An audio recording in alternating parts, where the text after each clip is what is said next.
Okay, She-Hulk. Is it any good? Controversially, yes. Just one thing though. The Hulk is fucked.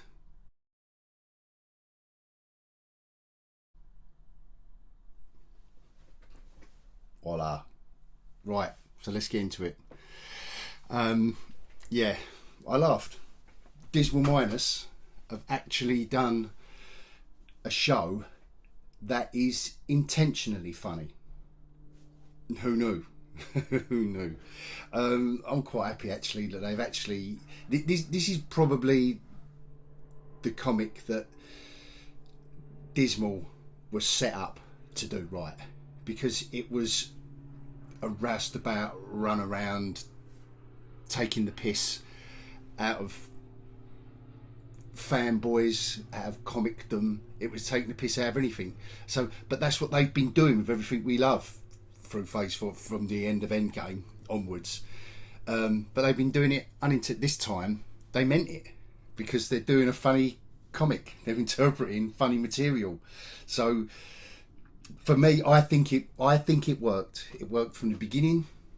They don't use the fourth wall too much. Twice, in fact, in this episode. They introduced Jennifer Walters really quickly, straight off the bat, with a monologue riffing off of Uncle Ben's "With great power comes great responsibility," just riffing off it and panning out as you realise what she is and what she does. And then we flash back to how she was created. Then we get to the one bit in it that spoils it, that underlies it and spoils it, which is the Hulk. It's instead of Bruce Banner being Bruce, we've got the Hulk all the time. And I think that could have been even funnier if he was Bruce. The bits of the trailer that all the fanboys and the cynics, the YouTube cynics, of which I am kind of more that way inclined, got to say, all the bits from the trailers taken out of context, to be fair. Taken out of context. The bits with the boulders throwing is a competitive scene. It's nothing to do with her. She is obviously younger than her. Is it Uncle Bruce, is it? Anyway, it doesn't matter. She's obviously the younger one. She's the new kid on the block, and he's trying to show off and outdo. It's a bit like me and my son. Whatever competition we get into, the old boy, I've got to try and beat him.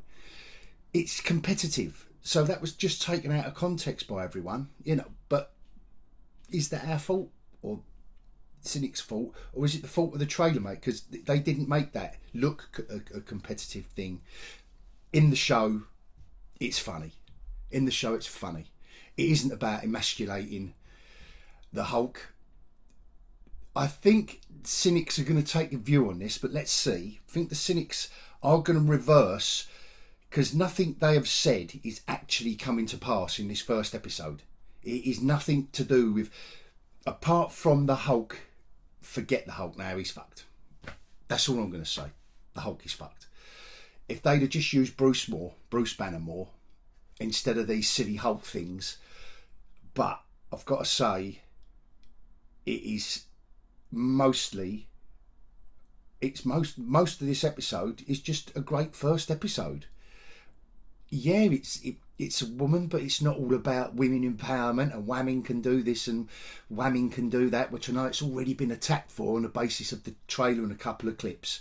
I will say at the moment, based on one episode, that's my only caveat here. Is that I'm only basing this on one episode.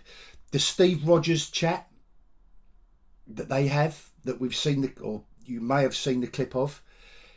Now, when certain people were going, "Oh my God, she's virgin shaming Steve Rogers," well, actually, she's just having a conversation in the car, as you can see in this clip and in the episode, with Bruce. And didn't Black Widow do this to Steve Rogers' face in a car journey, questioning the fact that, was that the first kiss you've had, or was that the first kiss you've had in 40 years, whatever it was the conversation was. So this isn't anything I don't see why everyone was getting as angry as a Hulk over this so-called virgin shaming. I thought that was a bit pathetic anyway, and in and of itself in this show, it kind of, they are poking fun like the John Byrne comic did. They are poking fun at the fandom. Virgin shaming, really? I think that's getting a bit too serious with this stuff. And I'm not, I'm a geeky old hog, and normally I'll, if I get a chance to pounce, I will pounce, because all us hogs, we love pouncing. I don't know if you knew that. We do it in the dark, so no. Anyway, let's stay on track for a change. So, and the post Hulk out. So after her first Hulk out, that was done nicely, and there's a fight at the end, which is done. And I'm all right. Minor spoilers. They fight at the end, the two Hulks, and it is done so well for comedic effect, mind you. It is done. I thought it was done so well.